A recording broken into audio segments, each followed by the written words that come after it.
कि किस तरीके से हमने अपने आप को एडोलेसेंट क्राइसिस से गुजारना है। रेबेलियस एटीट्यूड वो भी बड़ा कॉमन है। हम अपने आप को कहाँ वैल्यू करते हैं, हम अपने आप को कैसा समझते हैं, इसके लिए इम्पॉर्टेंट क्या चीज़ है, आपकी सेल्फ इस्टीम किस चीज़ के ऊपर डिपेंड कर रही होती है। अगर तो एक्सेप्टेबिलिटी मिल रही है और पॉजिटिव रिजल्ट नहीं मिल रहा तो फिर आप समझ लें कि दिस इज़ अ ट्रैप। जी बिस्मिल्लाहिर्रहमानिर्रहीम, अस्सलाम वालेकुम एवरीवन। आज का topic adolescent crisis and self regulation. क्या इसका मज़ेदार सा नाम क्या हो सकता है? एडोलेसेंट क्राइसिस,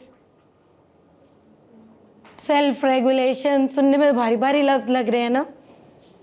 कुछ ऐसा जो कि हमारे लिए ज़्यादा फेमिलियर हो, जिसको सुन के भी मज़ा आए। चाइल्ड तो नहीं ना, एडोलेसेंट हो गए आपने, फिर चाइल्ड बना दिया बेचारे को, अल्लाह अल्लाह करके एडोलेसेंट हुआ है वो।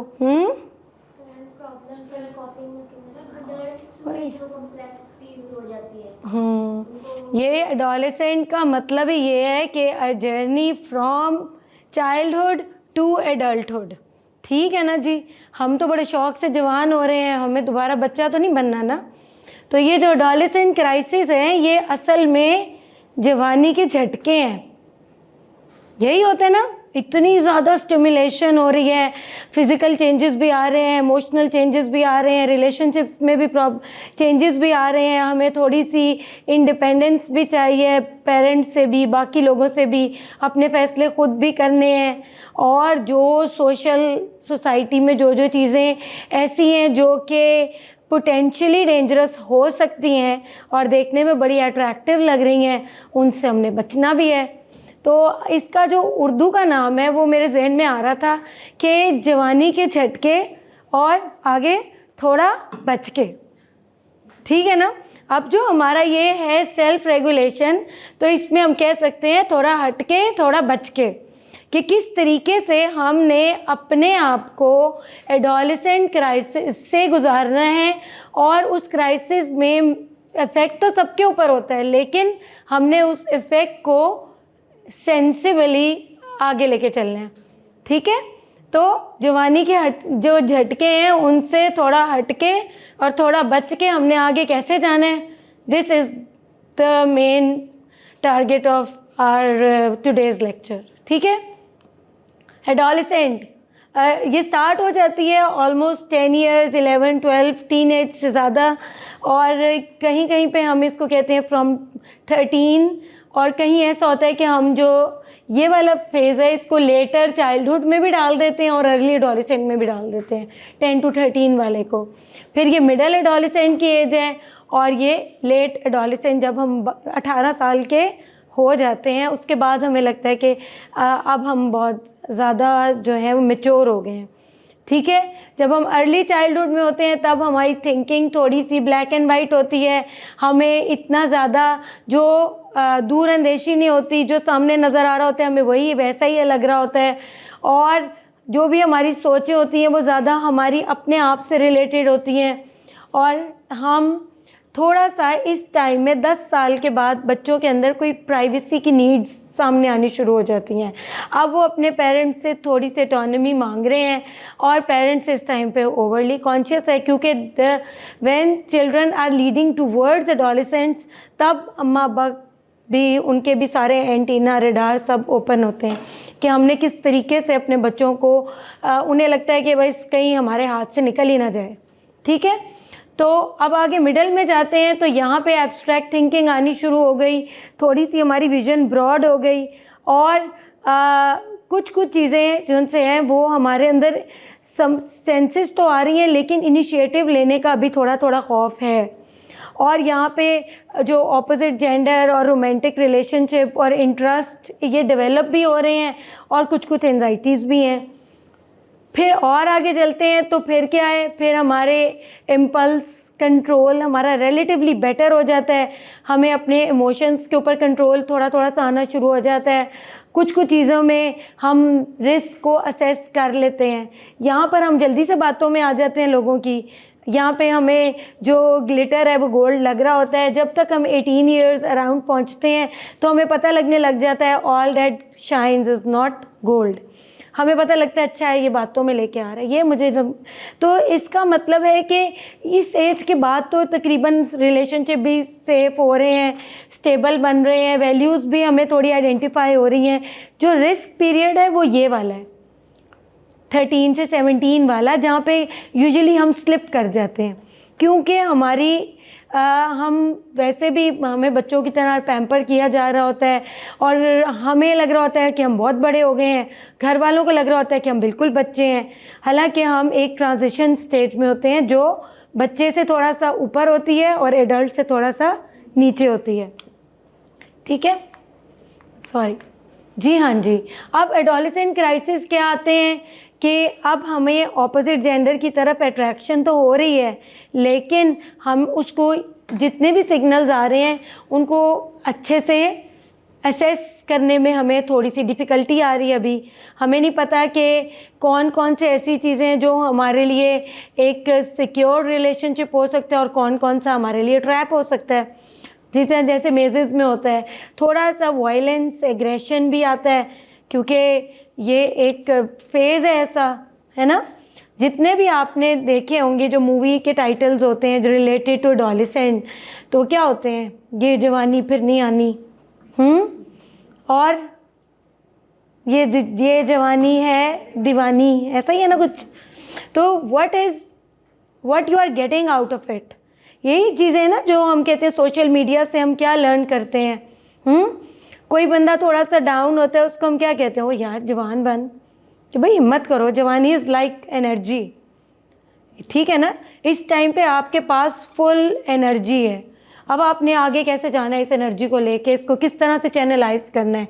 थोड़ा सा आर्ग्यूमेंट भी हम करते हैं, हमें लगता है कि भाई अगर इस टाइम पे हम बड़े हो गए हैं और अगर हमें किसी चीज़ पे रोका जाता है तो who is the other person to stop us. Argumentation भी आ रही है, थोड़ा फिज़िकल अपीयरेंस के अंदर चेंजेस आ रही होती हैं, बॉयज़ में भी गर्ल्स में भी थोड़ी बॉडी शेमिंग आ रही है about your features, about your colour, about your body physique, about your height, और सब कुछ जो जो चीज़ें चल रही हैं। देन बहुत सारे काम जो रूटीन के होते हैं, जो हम बच्चे होते हुए कर लेते हैं, वो हमें लगता है कि ये हमारी शान के ख़िलाफ़ हैं। अब क्या, हम इतने बड़े हो गए, अब हम पानी भर के लाएं, अब हम इतने बड़े हो गए, अब हम ये करें, अब हम मतलब हमें कुछ लगता होता है कि भाई कुछ चीज़ें ऐसी हो रही हैं जो कि हमारी शान के ख़िलाफ़ है कि अब हम करें, और फिर हमें करनी भी पड़ रही होती हैं, बिकॉज़ घर वालों को तो नहीं लग रहा होता कि हमारी शान में इजाफा हो रहा है, उन्हें तो लग रहा होता है हमें और भी ज़्यादा कंट्रोल करना है इस टाइम पे। देन कम्युनिकेशन, अब यहाँ पर थोड़ा सा बच्चे की नीड ये हो रही होती है, जो एडोलेसेंट बन रहा है वो उसकी नीड होती है कि वो सिलेक्टिव कम्युनिकेशन करे, अपनी फैमिली के साथ बॉन्डिंग थोड़ी सी लूज़ होती है इस टाइम पे, और अपनी फ्रेंड्स और बाहर का जो आउटर सर्कल है वहाँ पे कम्युनिकेशन ज़्यादा होती है, तो ये चीज़ें भी चल रही होती हैं।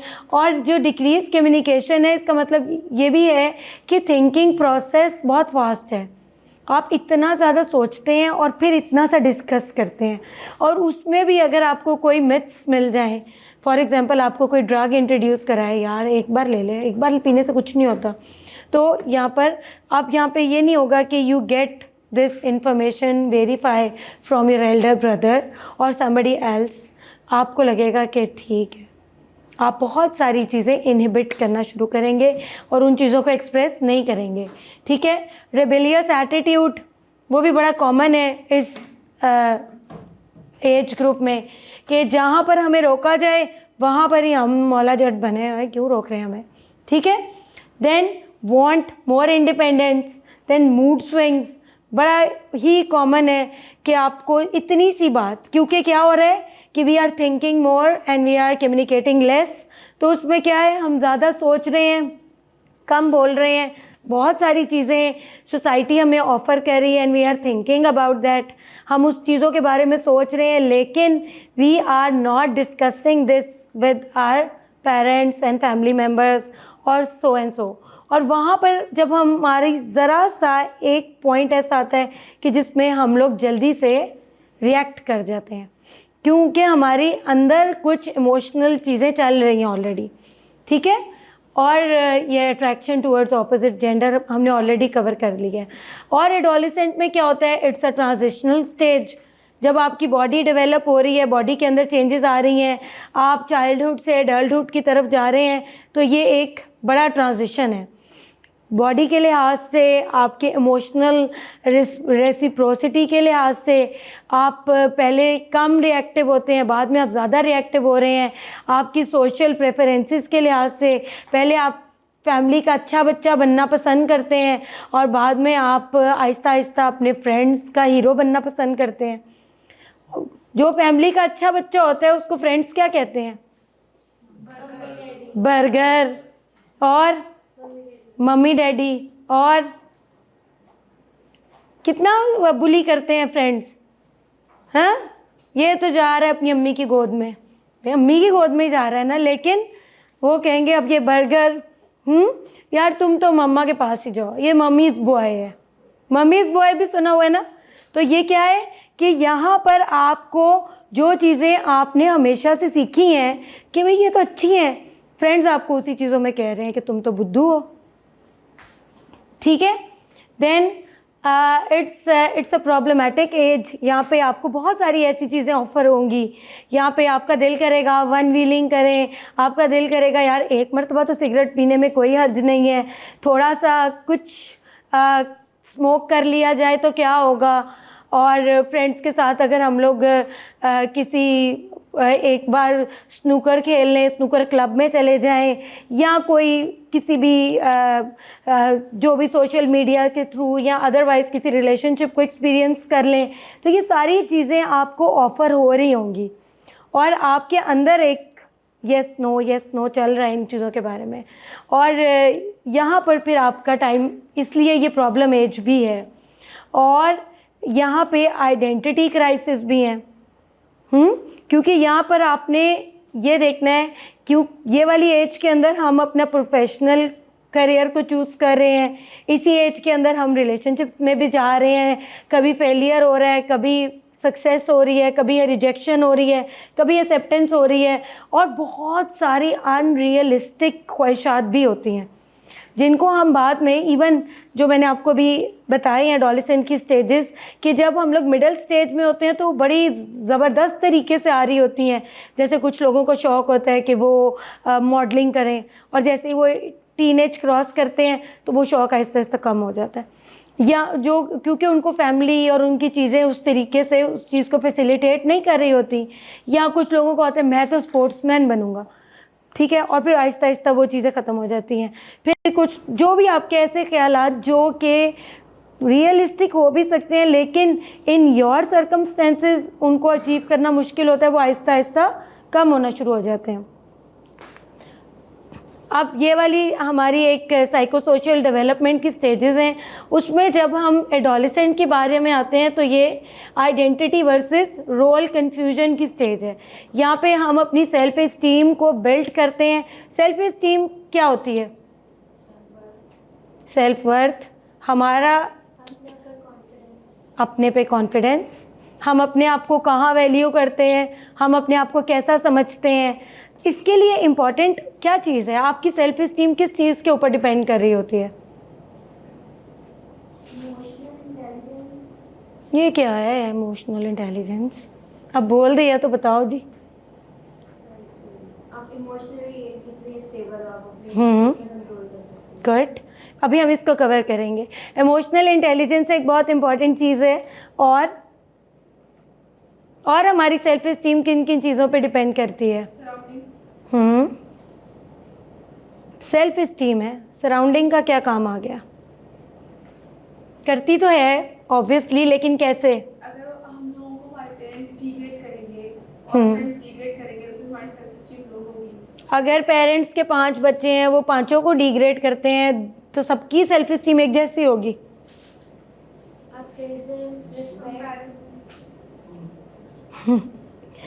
और कि हमारे लिए कौन से जो सोसाइटी के चीज़ें हैं हमारे लिए क्या इम्पोर्टेंट है। एक बच्चा ऐसा होता है जिसको मटेरियलिज्म बहुत पसंद होता है, एक बच्चा ऐसा होता है जो मटेरियलिज्म वाली चीज़ों को इतना पसंद नहीं करता, ठीक है ना। तो जो मटीरियलिज्म वाला बच्चा है उसकी डिफरेंट तरीके से वो सोसाइटी को लेके चलेगा। जो वो बच्चे है जो मटीरियलिज्म को पसंद नहीं करता उसका डिफरेंट एंगल होगा चीज़ों को देखने का। तो इन चीज़ों को भी हम आगे जाके डिस्कस करेंगे कि कहाँ कहाँ बहुत टाइम पे हम कंफ्यूज भी रहते हैं, प्रोफेशनली कंफ्यूज, हमें नहीं पता हमें कौन से प्रोफेशन में जाना है, और रिलेशनशिप वाइज भी कंफ्यूज, अपने बारे में कंफ्यूज, जेंडर रोल्स के बारे में कंफ्यूज, इसलिए क्योंकि हम लोगों ने इस पीरियड को अच्छे से जब स्पेंड नहीं करते तो एंड प्रोडक्ट में कंफ्यूजन आ जाती है। अगर इस पीरियड में हमारी बहुत सारी चीज़ें मीट हो जाएं, पेरेंट्स की तरफ से भी, फ्रेंड्स, फैमिली, हम खुद भी तो कर सकते हैं ना। Every time we can not blame the parents and circumstances and all the other things around. Okay, self regulation ये क्या है? रेगुलेशन का मतलब क्या होता है?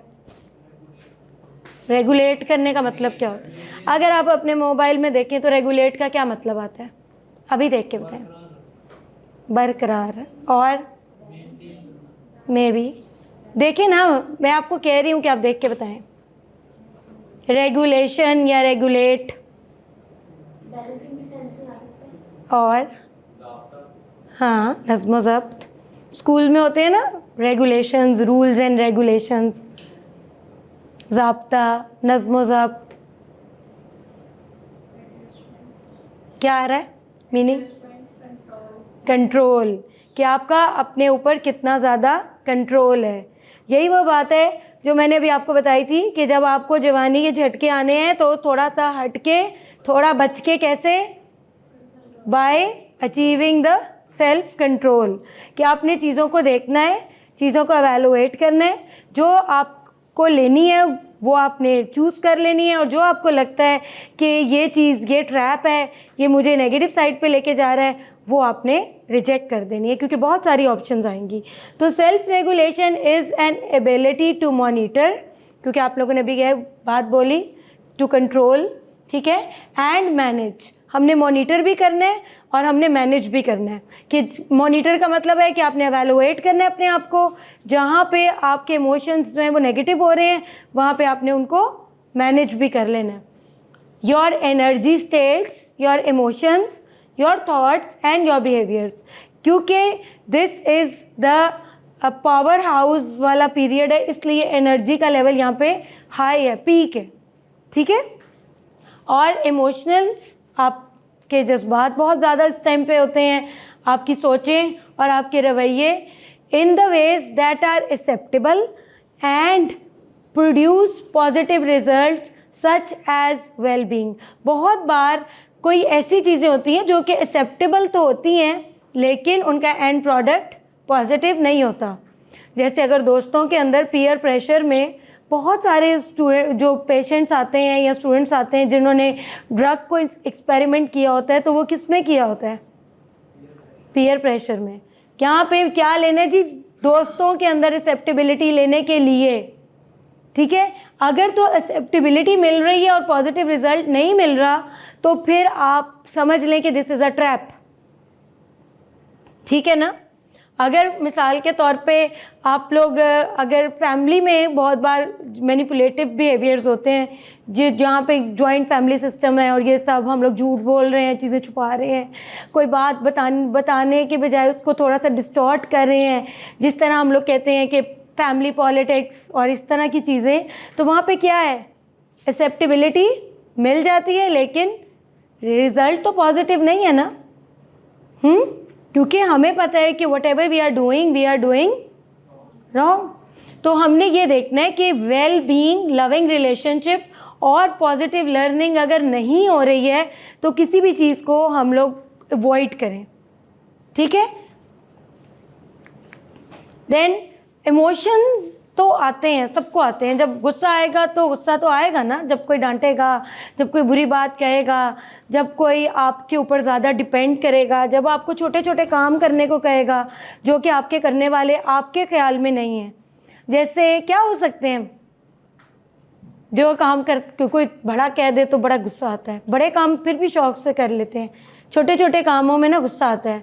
जैसे रात के टाइम जाओ, ताला चेक करके आओ, जाओ मोटरसाइकिल अंदर कर दो, गाड़ी अंदर कर दो, तो मैं मुलाजिम हूँ, पानी पिला दो। तो ये छोटे काम बुरे लगते हैं, बड़े काम अच्छे लगते हैं करने को कि ठीक है भाई, ठीक है ना। तो यहाँ पर लेकिन ऑब्वियसली आपकी फैमिली रिस्पॉन्सिबिलिटीज़ भी हैं, आपको तो करने हैं। तो थोड़ी सी फ्रस्ट्रेशन आ जाना, थोड़ा सा गुस्सा आ जाना इज़ नॉर्मल, ठीक है। अब क्या है, अगर तो एंगर है तो फाइन, लेकिन अगर वो रेज या बहुत ज़्यादा गुस्से में जिसमें आप चीज़ें तोड़ रहे हैं, गालियाँ निकाल रहे हैं, किसी को मार रहे हैं, तो देन इट इज़ प्रॉब्लमेटिक। इसी तरह अगर आप किसी चीज़ के बारे में क्यूरियस हैं तो अच्छी बात है। आप देखें कि आपका कोई कज़न है, उसने बहुत अच्छे नंबर लिए हैं, या फिर आपके कोई फ्रेंड है, वो कोई अच्छा परफॉर्म कर रहा है, तो यू आर कीन अबाउट कि why the person is performing in this manner. लेकिन if you become jealous out of it then it is negative, ठीक है। देन अगर आप चीज़ों को ऑर्डरली रखना चाह रहे हैं फ़ाइन, लेकिन अगर आप कंट्रोलिंग बन गए हैं कि सारा कुछ आपकी मर्ज़ी से हो, तो फिर ये भी नेगेटिव हो गया। फिर अगर आपके अंदर सेल्फ लव है, आप अपने आप को पसंद करते हैं, कभी कभी अपने आप को ट्रीट भी देते हैं, अपनी पसंद का खाना मंगवा के खा लेते हैं, या अपनी चॉइसेस फैमिली को बताते हैं कि मैं ये चाहता हूँ या ये नहीं चाहता, और उनको वैल्यू करते हैं, तो दैट इज़ गुड। लेकिन अगर आप सेल्फ ऑब्सेस्ड हो गए हैं और आपको सिर्फ़ और सिर्फ अपनी ही परवाह है और आप अपने आगे किसी दूसरे को इम्पोर्टेंस नहीं देते हैं, then it is problematic.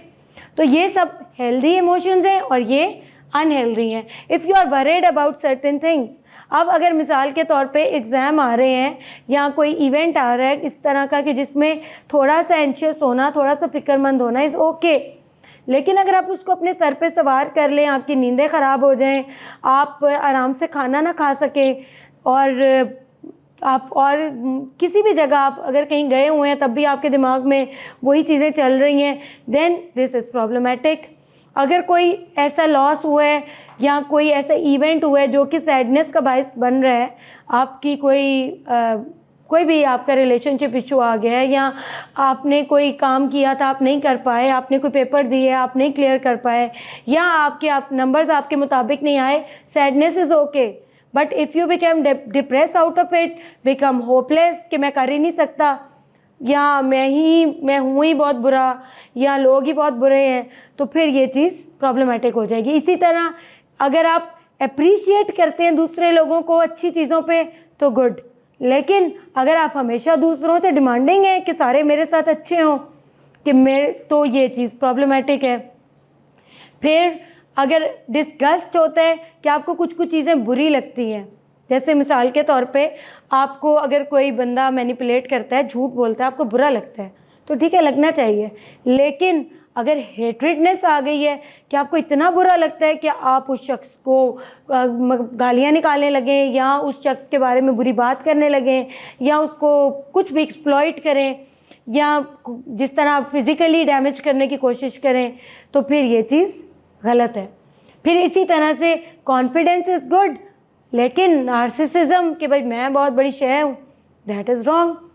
Then disappointment कि कुछ गलत किया है, अगर फॉर एग्ज़ाम्पल आज गलती से एक सिगरेट पी लिया है और मुझे इस चीज़ की डिसअपॉइंटमेंट हो रही है, तो या मैंने कुछ ऐसा सोशल मीडिया पे कुछ ऐसा देख लिया है, कोई इस तरह का स्टफ़ देख लिया है, या मैंने किसी से ऐसी बात कर ली है जो कि इतनी अप्रोप्रिएट नहीं है, या मैंने कुछ भी इस तरह का किया है जो कि मुझे पता है कि मैंने सही नहीं किया, तो मुझे अपने अंदर डिसअपॉइंटेड होना इज़ अ नॉर्मल थिंग।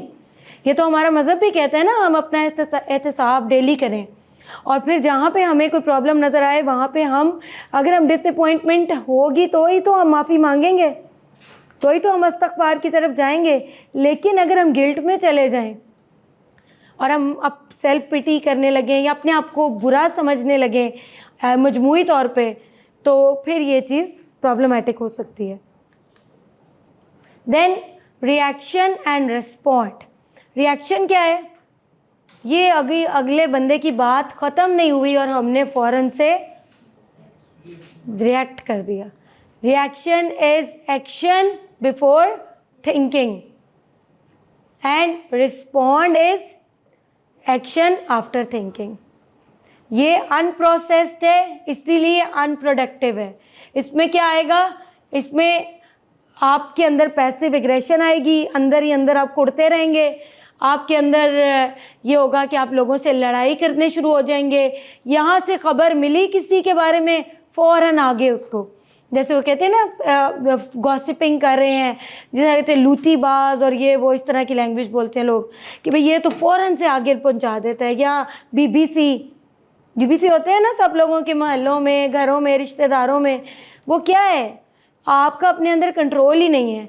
आपने चीज़ को लिया और प्रोसेस किए बगैर फॉरवर्ड, आपको ज़रा सी डांट पड़ी नहीं तो आपने बोलना शुरू कर नहीं दिया।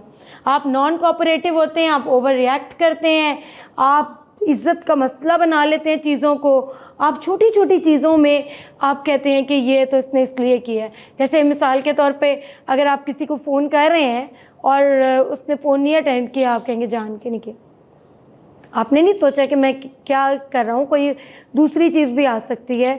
या अगर फॉर एग्ज़ाम्पल कुछ भी इस टाइप की चीज़ हो रही है जो आपने रिएक्शन दी है कि आपने फ़ौरन दूसरे शख्स को भी कह दिया, देखो उसने जो था ना मेरा फ़ोन नहीं अटेंड किया, ये र्यूमर आगे चली गई। तो ये चीज़ जो सी है ना, ये प्रॉब्लमेटिक है।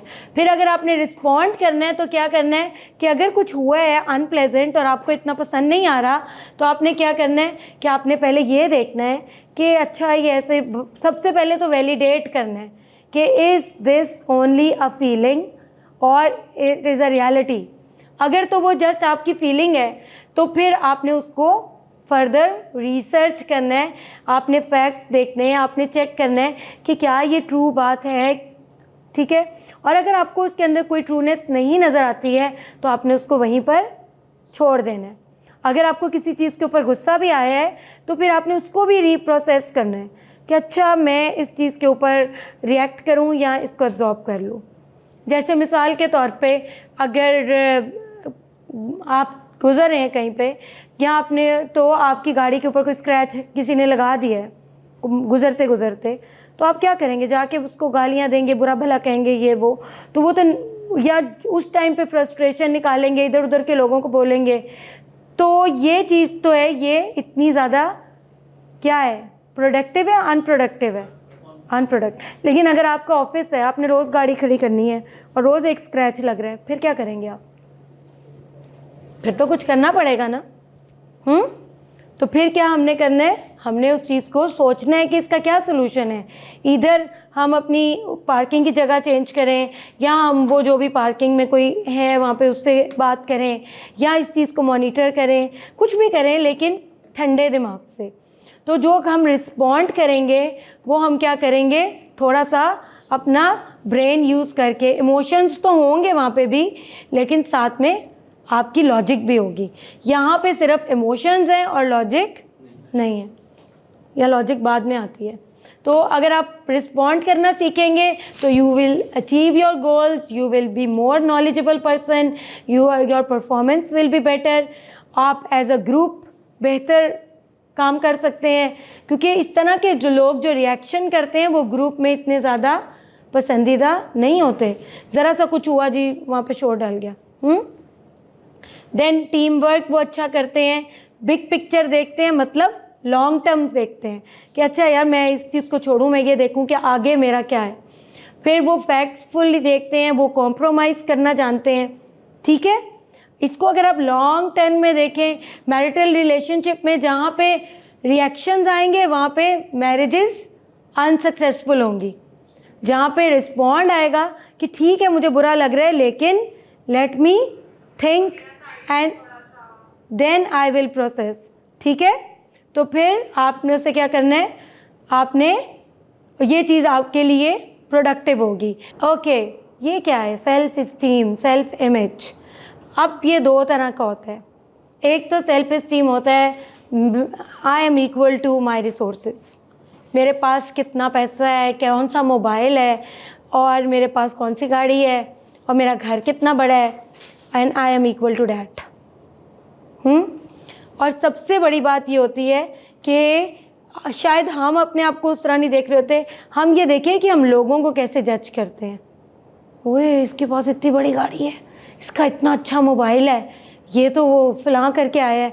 अगर ये चीज़ें हमें बहुत ज़्यादा फैसिनेट कर रही हैं तो इट मीन्स कि हमें अपनी आप को क्या करना है, थोड़ा सा रीस्ट्रक्चर करना है अपनी कॉग्निशन को, अपने आप को रेगुलेट करना है। बिकॉज अगर आप सिर्फ़ और सिर्फ मटीरियलिस्टिक चीज़ों के पीछे भागेंगे तो फिर आप लोगों की लाइफ के अंदर प्रॉब्लम्स ज़्यादा रहेंगी और आप वो जो ट्रैप्स की बात मैं कर रही थी ना उसमें जाने के चांसेस ज़्यादा हो जाएंगे। लेकिन if you will think that you are equal to the values, कि जो आपके इर्द गिर्द की मोरालिटी है, जो सोसाइटी की चीज़ें हैं, सॉरी ये इतना क्लियर नहीं है, इसमें ऑनेस्टी है कि आप कितने, आपको अगर ईमानदार लोग ज़्यादा पसंद आते हैं, आपको वो लोग जो बहादुर हैं, करेजियस हैं, वो ज़्यादा पसंद आते हैं, आपको वो लोग पसंद आते हैं जो फेयरनेस से चलें, चाहे जो मर्ज़ी अपॉर्चुनिटी उनके पास हो लेकिन वो कोशिश करें कि वो रूल्स को वायलेट ना करें, जो दूसरों की भी रिस्पेक्ट करें और अपनी भी रिस्पेक्ट करवाएं, जो केयरिंग हो, जो ट्रस्टवर्दी हों। These are basic moral values. If you admire these things and you make your friends according to these principle of trust, honesty, courage, fairness, respect and care, then you will have start evaluating yourself in according to these perspectives. ठीक है, अगर ये parameters हमारे लिए important होंगे तो हम लोगों को भी इसी लिहाज से वैल्यू करेंगे। तो अब हमने क्या करना है, हमने कोशिश करना है कि अगर मेरे जो सेल्फ इस्टीम है वो मोरलिस्टिक होगी तो मेरे पास पैसा नहीं भी होगा तो भी मैं ठीक है, maybe I am less happy, लेकिन मैं अनहैप्पी नहीं होंगी, मैं अनप्रोडक्टिव नहीं होंगी। लेकिन अगर मेरे पास पैसा आ जाएगा, मेरे पास रिसोर्सेज आ जाएंगे तो I am going to use these resources in a better manner. मैं मेरे अंदर वो ईगो और मेरे अंदर बहुत ज़्यादा एरोगेंस नहीं आएगा। ठीक है, और अगर मेरी वैल्यूज़ में प्रॉब्लम है तो मेरे पास इतने से रिसोर्सेज आएंगे। क्या होता है जब फॉर एग्ज़ाम्पल आपके पास पैसा वगैरह नहीं है लेकिन सिर्फ़ और सिर्फ आपको एक अच्छे टाइटल की नौकरी मिल जाए, क्योंकि आपका मटीरियलिज्म आपको अट्रैक्ट कर रहा है, आप समझते हैं आप यहाँ के बादशाह हैं।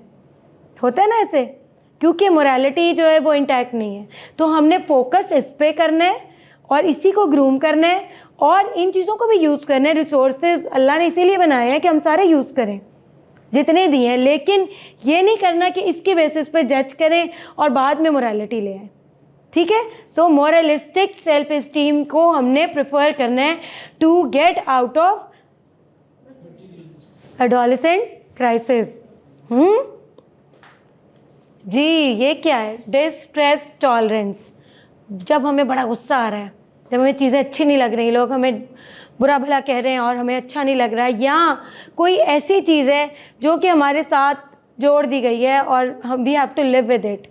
जैसे फॉर एग्ज़ाम्पल आप किसी ऐसी फैमिली में हैं जहाँ पे बहुत ज़्यादा सोशो इकोनॉमिक स्टेटस अच्छा नहीं है, या कोई ऐसा है कि पेरेंटल कॉन्फ्लिक्ट बहुत ज़्यादा है, अम्मा अब्बा की बहुत लड़ाई होती है, या डिवोर्स हो गई भी है, सिंगल पेरेंट है, या फिर जिस तरह बहुत सारी चीज़ें ऐसी होती हैं कि वहाँ पर हमने ये देखना है कि हमें डिस्ट्रेस का मतलब क्या है, कि जहाँ पे आपको तनाव, जहाँ पे आपको परेशानी फेस करनी है, और टॉलरेंस का मतलब है कि you have to bear it and then react. If अगर तो आप चेंज कर सकते हैं चीज़ों को तो well and good, otherwise you have to adapt yourself to live accordingly.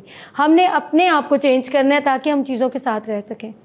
ठीक है ना, तो ये वाली चीज़ है distress tolerance. This is a stop technique, कि जब आपको कोई चीज़ बुरी लगे, गुस्सा आए बहुत ज़्यादा, तो आपने क्या करना है, सबसे पहले S means stop, T means take a step back, थोड़ी देर के लिए उस जगह से हट जाएं, एंड डोंट एक्ट इम्पल्सिवली, यानी कि यहाँ पे आपने रिएक्ट नहीं करना, बल्कि ओ मीन ऑब्जर्व, कि सोचे उस चीज़ को कि क्या हुआ था, कैसे हुआ था, अच्छा ऐसे हुआ था, अच्छा इस चीज़ को रिएक्ट करना ज़रूरी है, इस चीज़ के ऊपर कोई ना कोई किसी तरह की रेमेडी लाना ज़रूरी है भी या नहीं, अगर है तो यस क्या, और जब ले आए तो देन प्रोसीड।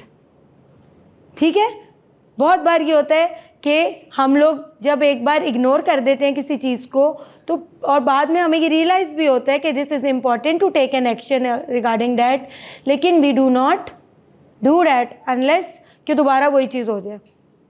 और फिर इवेंचुअली जब 2-3 बार वही नेगेटिव चीज़ हो रही है, कोई आपको बार बार तंग कर रहा है, तो क्या होता है, फिर आप बुरे तरीके से रिएक्ट करते हैं। तो बेहतर ये है कि सबसे पहले stop, then take a step back, थोड़ी देर के लिए अपने आप को उस जगह से हटा लें, ऑब्ज़र्व, और ऑब्ज़र्व का मतलब है एनालाइज, कि आप सोचें, आप मुशाहिदा करें कि क्या करना चाहिए, and then proceed. Proceed is equally important. Now एक हमारे जो होते हैं ना, जिसे हम कहते हैं प्लान्स, वो 2 तरह के होते हैं, एक नाउन और एक वर्ब। नाउन का मतलब क्या होता है, किसी भी चीज़ का नाम, और वर्ब मीन काम। तो एक प्लान वो है जो नाम का प्लान है, बनाया हमने बड़े ज़ोर शोर से है, टाइम टेबल बनाते हैं ना पेपरों से पहले, अब मैंने ये करना है, इसको ऐसे करना है, लेकिन अगर आपने उसको किया नहीं है, उस पर अमल नहीं किया, तो वो सिर्फ़ और सिर्फ नाम का प्लान है, इट इज़ नॉट अ काम का प्लान। लेकिन अगर वो वर्ब प्लान है, तो फिर अगर आप थोड़ा सा भी उस पर काम कर रहे हैं, तो आप verb plan is better than a noun plan. ठीक है, हाँ जी। ABC क्या है? इमोशनल रेगुलेशन के लिए बेहतर है कि आप क्या करें, ABNC। A is accumulate positive emotions, कि आप अपने, सबसे पहले हमारा ताल्लुक़ अपने आप से है ना, हम अपने अंदर देखें हमारे अंदर क्या पॉजिटिव इमोशंस हैं, कब क्या क्या हमारे अंदर अच्छी चीज़ें हैं, उनको हम एक्नॉलेज करें, उनको हम इम्प्रूव करने की कोशिश करें। ठीक है, और अपने लाइफ को कोशिश करें उन लोगों के साथ ज़्यादा स्पेंड करें जहाँ पे हमें इमोशनली बेहतर फीलिंग आती हो। ठीक है, और वो इन द लॉन्ग रन भी हमारे लिए अच्छा हो। Then build mastery. अगर हम किसी ख़ास स्किल में अपने आप को मास्टरी ले लें तो क्या होता है, एक्सेल कर सकते हैं। और क्या हमें, क्योंकि इस टाइम पे, इस एज में बहुत ज़्यादा स्टिमुलेशन है और इस एज में बहुत ज़्यादा एनर्जी भी है, बट अगर आप अपनी अटेंशन को और उस एनर्जी को किसी स्किल एक्विजिशन के अंदर डायरेक्ट कर देंगे तो यू कैन रिफ्रेन, या आप बच सकते हैं बहुत सारे प्रॉब्लम से। इस टाइम पे आप स्विमिंग सीख सकते हैं, इस टाइम पे आप कोई भी कैलीग्राफी सीख सकते हैं, आप प्रोग्रामिंग सीख सकते हैं, आपका जो भी इंटरेस्ट है, अगर आपका कोई एथलीट्स में इंटरेस्ट है तो आप वो सीख सकते हैं। इस एज में हम लोग बच्चों को यूजुअली कहते हैं कि वो फिज़िकल फिटनेस के लिए कोई जिम ज्वाइन कर लें, कोई क्लब ज्वाइन कर लें, ऐसा जिसके अंदर उनको कोई गेमिंग का, स्विमिंग की अपॉर्चुनिटी मिले, फुटबॉल खेलने की अपॉर्चुनिटी मिले, जिम करने की अपॉर्चुनिटी मिले, so that they can channelize their energy in a better manner. ठीक है, और जब आपके अंदर कोई स्किल आ जाएगी, और ये भी आपने देखना है, जब आपने स्किल एक्विजिशन करनी है तो you can consult with the people who are excelling in the life, जिन्होंने बेहतर ज़िंदगी गुजारी है। आप उनसे मशवरा कर सकते हैं, आप उनसे राय ले सकते हैं कि बताएं जी मैं क्या सीखूं, मैं चाह रहा हूं कि मैं कोई प्रोग्रामिंग सीख लूं, या मैं कोई डिजिटल मार्केटिंग सीख लूं, या मैं कोई डेटाबेस बनाना सीख लूं, या व्हाटएवर। तो इसमें क्या होगा कि जब आप उन लोगों से मिलेंगे तो आपकी कंपेनियनशिप भी अच्छी होगी, जिस तरह के लोगों में आप रहेंगे वहाँ से आपको पॉजिटिव वाइब्स आएंगी। ठीक है, देन कोप अहेड, उसमें यह है कि अगर आपको कोई आ रहा है, डिस्ट्रेस आ रहा है, तो फिर आप उस डिस्ट्रेस को एज अ चैलेंज लें। जैसे अगर मिसाल के तौर पे कोई एडवर्सिटी हो गई, जैसे अगर आप सिंगल पेरेंट हैं के साथ, या पेरेंटल डिस्कॉर्ड आपने बहुत एक्सपीरियंस किया है, या कोई चाइल्ड अब्यूज़ एक्सपीरियंस किया है, या कुछ ऐसा हुआ है कि जिस तरह कोई एनवायरमेंटल ट्रॉमा आ गया है, जैसे ज़लज़ला आ गया, सैलाब आ गया, जिस ऐसी एडवर्सिटी को आपने एक्सपीरियंस किया है, तो आप रादर बीइंग अ विक्टिम, आप दूसरे लोगों को हेल्प करने की कोशिश करें जो कि सिमिलर चीज़ों के साथ हों। ठीक है, ओके। ट्रैफिक लाइट्स आप लोगों ने देखी हैं, रेड येलो ग्रीन। रेड में स्टॉप। तो अगर इसके साथ हम एक थर्मामीटर भी बना दें, तो जिस टाइम पे आपका मीटर गर्म हो बहुत ज़्यादा, उस टाइम पे स्टॉप। जब आप थोड़ा सा रिलैक्स करें तो then think of a plan, फिर आप सोचें, और वही चीज़ है जो हमने पहले की है कि ऑब्जर्व करें and then problem solve wisely. Green का मतलब है now you can go ahead. ठीक है, स्टॉप सबसे इम्पॉर्टेंट है। अगर आप स्टॉप कर लेंगे तो फिर आप बाकी सब कुछ भी कर लेंगे, क्योंकि उस वक्त जब हमारे अंदर रिएक्शन का दिल कर रहा होता है, दिल करता है मैं अगले बंदे को एक दे के मारूं, तो उस टाइम पे स्टॉप करना बहुत बड़ी बात है। और जब जब आप करें तब तब अपने आप को एडमायर करें कि this is something very important. Interpersonal relationship, अगर आप, ये भी इम्पॉर्टेंट है, आप दूसरे लोगों के साथ गिव एक नेमोनिक है, give mean being very gentle with others, then show other people that you are very interested। जब आप किसी से अगर आप चाहते हैं ना आपके अच्छे सोशल रिलेशनशिप्स हों, तो पहली बात ये है कि आप बहुत ज़्यादा जेंटल रहें। अगर आपको कोई किसी चीज़ से मना भी कर रहा है तो आप नो को भी एक्सेप्ट करें। अगर कोई ऐसी चीज़ है जो कि आपके मिजाज के ख़िलाफ़ है तो भी आप इस चीज़ के लिए भी एडेप्टिव रहें कि ठीक है, अगर दूसरे शख्स को पसंद है फ़ाइन, लेकिन मुझे नहीं पसंद है, दिस इज़ ओके। ठीक है, तो आप इस चीज़ को अटैक या रिएक्ट करने की बजाय जेंटल रहें। देन लोगों की साथ ये शो करें कि आप उनके बातों में इंटरेस्ट ले रहे हैं, उनको रिस्पेक्ट दें, उनको वैल्यू दें, उनको रिगार्ड करें। देन वैलिडेट, कि जब भी आपको ये लगे कि आपका कोई भी पीयर, आपका कोई भी जानने वाला शख्स किसी परेशानी में है, तो उसकी दुख को, उसकी तकलीफ़ को क्या करें, एहसास करें, उसका वैलिडेट करें कि हाँ यार वाकई, तो जैसे किसी का एग्ज़ाम में फ़ेल हो गया, नहीं नंबर ले सका, तो उसको इस चीज़ का इज़हार करें कि हाँ यार वाकई ये तो बड़ा टफ़ टाइम है जिससे तुम गुजर रहे हो, चलो यार कोई ना कोई सोल्यूशन निकाल लेंगे समहाउ, इस तरह से।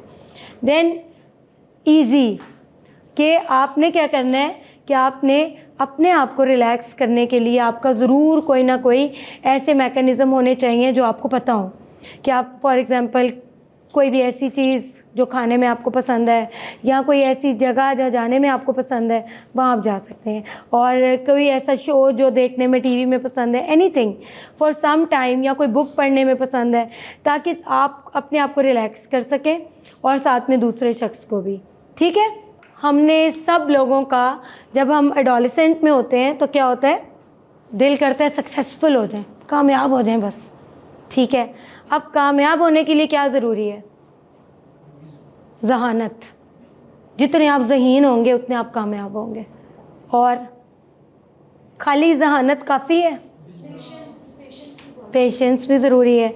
तो एक चीज़ होती है IQ, IQ is about your brain. ठीक है, ये हेड। IQ मीन मैं जितना ज़हीन हूँ मैं उतना कामयाब हो सकता हूँ, येस इट इज़ फाइन। लेकिन अगर आप ज़हीन हैं और आपका अपने ऊपर कंट्रोल नहीं है तो आप कामयाब नहीं हो सकते हैं।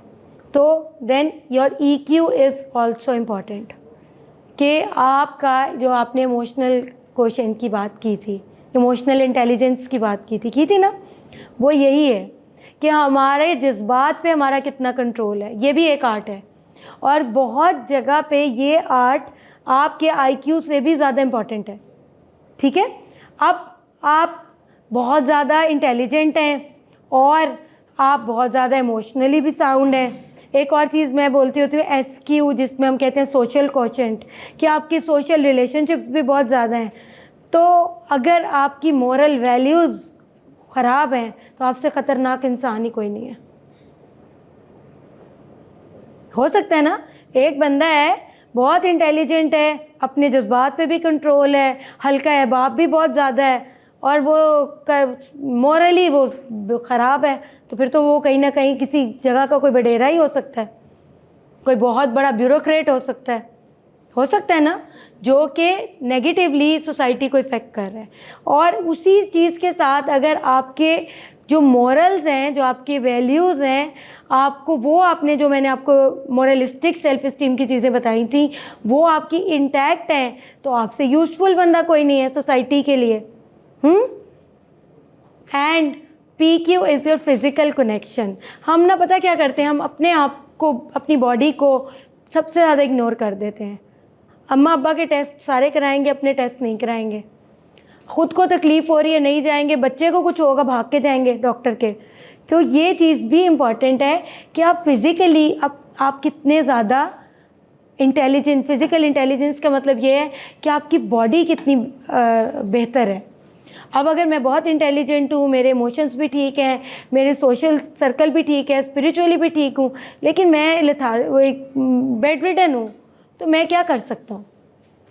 तो मुझे अपनी लाइफ की इन सारी डायमेंशंस के ऊपर काम करना है, तो ही मैं सक्सेसफुल भी हूँ और तो ही मैं अक्लमंद भी हूँ। सो सक्सेस एंड विजडम का कॉम्बिनेशन ऐसे है, ठीक है? This is the end of this lecture. Any question, any comment? जी प्लीज़। एडोलेसेंस से रिलेटेड है और रिलेशनशिप से रिलेटेड है। मैंने अपनी सराउंडिंग में भी देखा, इवन कि जो ओपीडी में हमारे पास क्लाइंट्स आते हैं वो भी मोस्टली क्लाइंट्स रिलेशनशिप इश्यूज की वजह से आते हैं। जिसका जो मुझे एनालिसिस लगता है वो ये है कि हम आजकल की जो जनरेशन है वो अपनी खुशी के लिए ना किसी दूसरे पे बहुत डिपेंडेंट है। अब मोस्टली जो क्लाइंट्स हैं वो जब आते हैं वो ये रिपोर्ट करते हैं कि वो किसी रिलेशनशिप पे इसलिए एंटर हुए हैं ताकि वो खुद पीसफुल हो सके। तो मेरा जो कंसर्न है और मेरा जो ओपिनियन है वो ये है कि जब तक हम खुद अपनी तो खुशी के जो जिम्मेदारी है वो तो हमारी खुद की है, तो ये हमारे ऊपर डिपेंडेंट है हमें कितना खुश होना है। तो हम किस तरह किसी को क्लाइंट को डील करें और ये किस तरह बात इंकलकेट करें कि किसी रिलेशनशिप में एंटर होने से पहले आपको खुद कंप्लीट होना चाहिए। हम खुद कंप्लीट नहीं होते और किसी दूसरे इंसान से एक्सपेक्ट कर रहे होते हैं कि वो हमारी खुशी की वजह कि हमें ये लग रहा होता है कि we are not happy and हमारी लाइफ के अंदर अगर कोई ऐसा रिलेशनशिप आ जाएगा तो हम कंप्लीट हो जाएंगे फॉर एग्ज़ाम्पल। तो वहाँ पे फिर आपने यही देखना है कि आपको कंप्लीट करने के लिए रिलेशनशिप के अलावा और क्या क्या चीज़ें हो सकती हैं, और रिलेशनशिप तो इवेंचुअली हो ही जाते हैं ना। हमने उनको यही कहना है कि रिलेशनशिप में हमारे पास तब पहुँचते हैं जब उनके रिलेशनशिप यूजुअली अनसक्सेसफुल हो चुके होते हैं। तो फिर समझ लें कि वो आपके पास एक लेसन के साथ ही आते हैं। हम उनको उनका जो पास्ट है वो ये बताते हैं कि देखिए आपने अपने सारे बॉल्स कहाँ डाल दिए, एक बास्केट में, और वो बास्केट आपकी अपनी नहीं थी, वो किसी और की थी। अगर मैंने अपनी हैप्पीनेस का रिमोट कंट्रोल अपने हाथ में नहीं रखा और मैंने हैप्पीनेस का रिमोट कंट्रोल दे दिया अपने उस रिलेशनशिप के हाथ में या उस फ्रेंड के हाथ में जिसको मैं बहुत ज़्यादा ठीक है, लाइकलीनेस इज़ ओके, आप हो जाती है इन उसमें इस एज में, लेकिन हमने ये देखना है कि हमारी सोसाइटी और हमारी बाकी चीज़ें क्या ये लॉन्ग लास्टिंग हम इसको फुलफ़िल भी कर सकते हैं। मैं यूजुअली अपने इस तरह के पेशेंट्स को ये बताती होती हूँ कि एक ट्री का कॉन्सेप्ट देती हूँ, ठीक है? ट्री में क्या होता है? Roots, stem, branches and leaves and all that. तो जो आप हैं वो आपका स्टेम है, ठीक है ना? मैं उतना मजबूत हूँ जितना मेरा स्टेम मजबूत है, और मेरी ब्रांचेस हैं मेरे रिलेशनशिप्स, मेरी प्रोग्रेस, मेरी एक्नॉलेजमेंट्स जो जो मैंने अचीव की हैं एंड ऑल दैट। मैं आसमान तक जा सकता हूँ अगर मैं खुद स्ट्रॉन्ग होऊंगा। अगर मेरा तना नहीं स्ट्रॉन्ग होगा तो ब्रांचेस कैसे हो सकती हैं, ठीक है? और जो सबसे इम्पॉर्टेंट चीज़, your roots are your family, your social and religious values. अगर आपकी फैमिली और आपकी जो रिलीजियस वैल्यूज़ हैं, आपकी कल्चरल वैल्यूज़ हैं, आप उनको छोड़ दें तो आप जितने मर्ज़ी बड़े दरख्त हो, यू कैन नॉट सर्वाइव। ये हम उन्हें बताते हैं कि ज़रूर जाएं रिलेशनशिप में, लेकिन रूट्स का भी ख्याल करें, स्टेम का भी ख्याल करें, फिर जो मर्ज़ी करें, ठीक है? प्रायोरिटी का भी मसला आता है ना कि खुद को प्रायोरिटाइज नहीं इतना करते हैं, सेकंड पर्सन या रिलेशंस को प्रायोरिटी ज़्यादा दे रहे होते हैं। अपनी मेंटल और फिजिकल हेल्थ सेकेंडरी प्रायोरिटी आ जाती है। अगर ये फर्स्ट प्रायोरिटी हो तो बहुत सी चीज़ें ये भी कवर हो जाती है। वही बात है ना, अपना रिमोट कंट्रोल अपने हाथ में। If you are taking your control into your hand, जैसे मैं जिन दिनों ये जो सेल्फी ले रहे वाला गाना बहुत चला था, तब कोई आते थे ना मेरे पास, तो वही थी व्हेनेवर यू वांट कि भाई एक इंडिविजुअल को आपने करना है कंट्रोल, और आपने अपनी, मैं आपको गारंटी देती हूँ your social and physical wellbeing की, तो वो क्या है? Take your selfie. The only 1% you can control is yourself. हम क्या होता है, हम अपने आप को छोड़ के बाकी मोहल्लेदार, रिश्तेदार सबको कंट्रोल करने की कोशिश करते हैं सिवाय अपने आप को, और इसी वजह से हमारा कंट्रोल उनके हाथ में चला जाता है। उसने मुझे ऐसे देखा क्यों, वो मेरी तरफ देख के ऐसे हंसा क्यों, उसने मुझे ये ऐसा कमेंट क्यों किया। भाई उसने जो किया करके वो चला गया है, मैंने उसको अपने दिमाग में रखा हुआ है, this is now my business. और अगर मैं उस चीज़ को बार बार सोच रहा हूँ तो मैं अपने साथ खुद ज़्यादती कर रहा हूँ। जिस तरह एडोलेसेंट में भी अगर कोई लोग आते हैं जिनका कोई चाइल्ड अब्यूज़ की हिस्ट्री रही हो, तो मैं उन्हें कहती हूँ आपका अब्यूज़र तो पता नहीं कहाँ मज़े कर रहा होगा, लेकिन आप अभी तक उसी चीज़ में हैं। तो कम से कम उस बोझ को आप तो साइड पे करें, ठीक है। Anyone else? छोटा सवाल है, मैं लेक्चर सुनता रहता हूँ। जी जी, थैंक यू थैंक यू। मेरे दिल में ये है कि पूरा लेक्चर जो आपने दिया इसमें बहुत ज़्यादा अवेयरनेस आई हमारे अंदर, जी और बहुत ज़्यादा अवेयरनेस हमने पहली दफ़ा हासिल की। Thank you. जी जी। जितनी प्रॉब्लम्स हैं उसका गए बजाय बीच में सोल्यूशन भी आया। अगर हर पॉइंट के साथ सोल्यूशन 2 जुमलों में अलग उसका बयान किया जाए। फॉर एग्जांपल किस तरह का प्रॉब्लम? मतलब वो एडोलेसेंट के जो इश्यूज थे चलते हैं, ओके क्योंकि ये जनरल था ना, इसमें जनरल, क्योंकि देखिए इमोशनल रेगुलेशन अगर आपके अंदर आ जाएगी तो आपकी रिलेशनशिप इश्यूज भी सॉल्व हो जाएंगे। अगर कोई आपको कोई ऐसी प्रॉब्लम सिचुएशन के अंदर कोई फॉर एग्जांपल सब्सटेंस रिलेटेड या कोई भी और ऐसी चीज़ जो सोसाइटी की अट्रैक्टिव है, उसमें अगर आप जाने से अपने आप को रोक सकते हैं। मतलब इमोशनल रेगुलेशन और सेल्फ रेगुलेशन जो है उसके अंदर तकरीबन हर चीज़ का सलूशन है और हर एज में है। यहाँ पे तो हमने सिर्फ एडोलेसेंट को डिस्कस किया ना, तो हर एज में है। जैसे हम अपने मज़हब में देखते हैं सिरातुल मुस्तकीम क्या है कि हमने उस रास्ते पे, सीधे रास्ते पे चलना है और बाकी चीज़ों को डिस्क्वालीफाई करना है, ठीक है। लेकिन आपका आइडिया अच्छा है कि इस तरह से भी एक टेबल बन जाता तो it will be better. Emotional regulation का उर्दू में क्या तर्जुमा होगा? जज्बाती तौर पे अपने आप को कंट्रोल करना, अपना सेल्फ कंट्रोल, ज़ाती, हाँ ठीक है ना। आप देखिए अगर किसी को अपनी ज़ात के ऊपर और अपने जज्बात पे कंट्रोल होगा, इमोशनल रेगुलेशन इसके जज्बाती कंट्रोल या, ठीक है, तो उसकी शादीशुदा ज़िंदगी भी अच्छी गुजरेगी, उसकी जॉब की ज़िंदगी भी अच्छी गुजरेगी, उसकी फ्रेंड्स के साथ जो ज़िंदगी है वो भी अच्छी गुजरेगी, मे बी वो एक बहुत अच्छा पेरेंट भी हो। तो ये चीज़ लॉन्ग लास्टिंग है।